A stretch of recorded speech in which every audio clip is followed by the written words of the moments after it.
gente vai conversar um pouco sobre a segunda revolução industrial. Vamos entender quando aconteceu, onde aconteceu, qual foi a matéria-prima que foi descoberta durante essa revolução.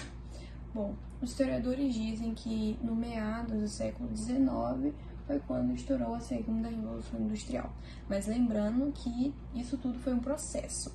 E o ano foi de 1850, que foi um ano bem importante para a história. Aconteceu nos 4 países: Estados Unidos, Alemanha, França e Japão. O país mais marcante foi os Estados Unidos. Quando falamos de Estados Unidos, eu quero que vocês lembrem da região nordeste de lá, que atualmente é onde tem Nova York, Washington, né? É uma região de intensa ocupação, onde tem muitas pessoas, ela é intensamente ocupada, a região nordeste. E também é onde está estabelecida as indústrias mais antigas e mais que são desenvolvidas, né? O que aconteceu? O que os caras fizeram nessa revolução? Eles criaram um motor de combustão aqui. Ele foi quando eles criaram esse motor. Além da eletricidade começar a se desenvolver em laboratórios químicos. E qual que era a fonte dessa energia, dessa eletricidade? Era o petróleo. Então, a matéria-prima que foi descoberta e que foi criando vários derivados dessa matéria foi o petróleo na segunda revolução industrial, né? Lembrando que na primeira revolução, a matéria-prima que manteve o protagonismo foi o carvão mineral e a segunda foi o petróleo.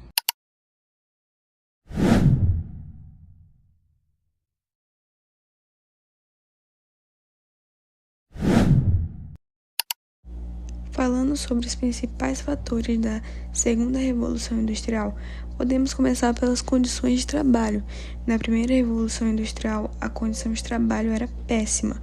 E é na segunda revolução que começa o surgimento da melhora nas condições de trabalho. É onde vão ser criadas as leis dos trabalhadores. Então, as condições de trabalho começam a melhorar a partir da segunda revolução. O segundo fator foi o modelo de produção. A partir da segunda revolução industrial, você começa a perceber o surgimento de um modelo de produção industrial, uma forma de produzir que vai expandir dos Estados Unidos para o mundo. E quem criou isso foi Henry Ford. Ele criou um modelo de produção através do livro de Taylor, ou seja, através do livro de Taylor, ele viu que as ideias de Taylor eram boas, então ele juntou com as suas ideias, com as ideias do livro de Taylor e aplicou um novo modelo de produção. Terceiro vai ser o avanço no sistema de transporte. Na segunda revolução, as rodovias vão começar a se desenvolver muito, tendo em vista que já temos Ford, o automóvel. Foi um momento muito marcante também, né, para a construção dos aeroportos. E por último, que não podemos esquecer, importante, temos o neocolonialismo, também conhecido por alguns como imperialismo, que é quando as potências da Europa resolvem fazer uma nova colonização, principalmente no continente africano. Eles estavam em busca de matéria-prima e, através disso, acabaram conquistando também poder.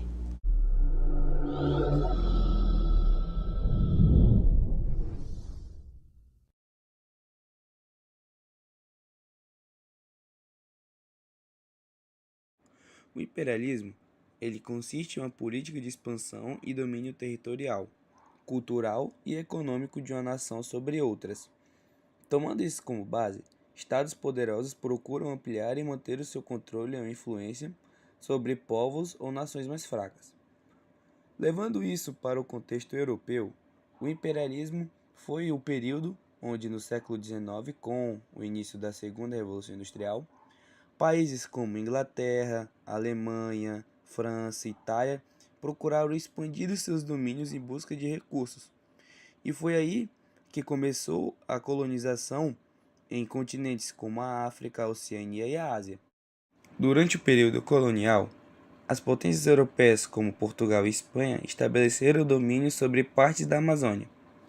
No caso do Brasil, a exploração começou com a chegada dos portugueses no século XVI, que visavam explorar recursos naturais como o pau-brasil e mais tarde riquezas minerais e a madeira, interesses do século XIX e XX que se instaurou a Segunda Revolução Industrial. Fazendo uma relação com a Segunda Revolução Industrial e com o imperialismo na Amazônia ele consiste basicamente em uma ameaça permanente, onde a Amazônia continua sendo foco de interesses econômicos, especialmente em relação à mineração, agricultura e exploração de madeira. Países como os Estados Unidos e grandes corporações multinacionais frequentemente têm interesse na região, o que leva a conflitos com a comunidade local e com indígenas, gerando grandes revoltas políticas e problemas com o meio ambiente.